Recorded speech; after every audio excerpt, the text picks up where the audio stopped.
This is a reading of the second vignette entitled Acknowledging Where I Am Now, so we can more fully appreciate where it all began.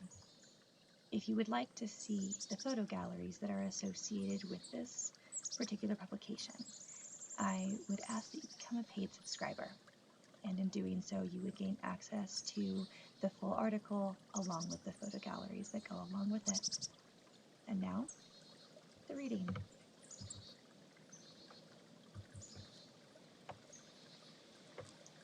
Being a mother and a teacher in Arizona brought unique challenges during the years we were there, like keeping my two energetic boys entertained and alive while cooped up inside together, because playing outside in 115-degree heat simply wasn't an option, and I had no aspirations to go to jail for child endangerment.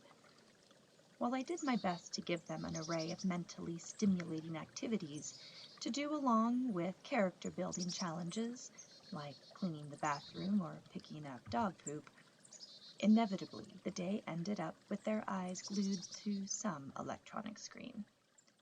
Now that we've moved to northern Nevada and my two boys are not so little nor outwardly energetic, I do almost anything to kick them out of the house and into the great outdoors. Electronic screens are still a nearly irresistible draw.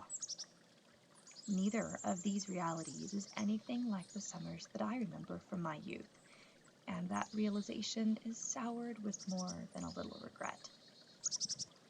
You would think that being a teacher would allow for oodles of time during the summer for a plethora of outdoor activities. And you'd be right. Unfortunately, my husband is not a teacher with the much-touted time off, and I have, to my chagrin, failed to pass on my deeply embedded love for the outdoors to my own progeny. Not for lack of trying, trust me. I got the boys into Boy Scouts as soon as I could. We did every camp-out and hike. My boys went to week-long scout camps. We camped as a family, sometimes even without my husband because of his limited vacation days.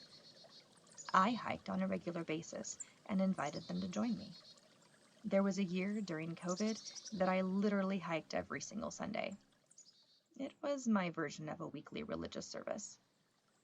I would gladly go sit in the front or backyard, listen to the fountains, watch the birds, track the new growth on my beloved plants, note the speed and direction of the cloud movement. Well, I think you get the idea. Now, you might have noticed my use of the singular I, not my husband and I, and perhaps that was part of the problem. We'll leave that discussion for another day, perhaps. Long story short, I never had to be forced to enjoy nature. It was something that I craved, and I think needed. And eventually my family's disinterest wore me down, and I stopped asking. Perhaps this is like a recessive trait, and it will skip a generation. Perhaps when grandkids eventually get added to our family tree, not anytime soon, mind you, Grandma Smith, that feels really weird to say in reference to myself, by the way, will have another opportunity to pass on an appreciation for the outdoors, like my Grandma Butler did for me. For the sake of my own grandmother, I hope I haven't missed my chance. Arizona had its own unique beauty. Stark and rocky, more browns and tans than green, although that did change during the spring. Many limbed saguaros in place of regal evergreens. It took me a while to see it, but eventually I did.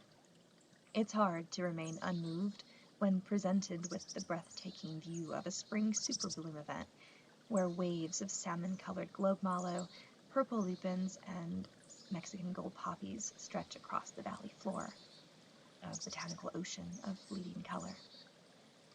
The geology was always the centerpiece, where wind and sand scoured uplifted, tilted, and folded rock layers to casually bear millions of years of Earth's history, daring you not to be humbled. The little blue-bellied lizards doing territorial push-ups on that million-year diary added a bit of charm. But it was never quite what my heart was yearning for. The scents, sounds and sights were beautiful, enchanting, even awe-inspiring. Arizona is a unique landscape, and if you've never been, I highly recommend it. Just maybe not in June or July or August. Maybe wait until October. But my heart and soul imprinted on a very different natural wonderland, and that is where my naturalist self feels most at home and yearns to be. Moving to northern Nevada felt like I was moving back home, home of the little girl who learned about the circle of life with all its joys and tragedies, along the bank of the middle fork of the San Joaquin River, next to a small meadow and a copse of willows, sheltered by towering lodge poles and Jeffrey pines, accompanied by ground squirrels, chipmunks, Steller's jays, mule deer, black bears, and my most beloved of companions, my Grandma Butler.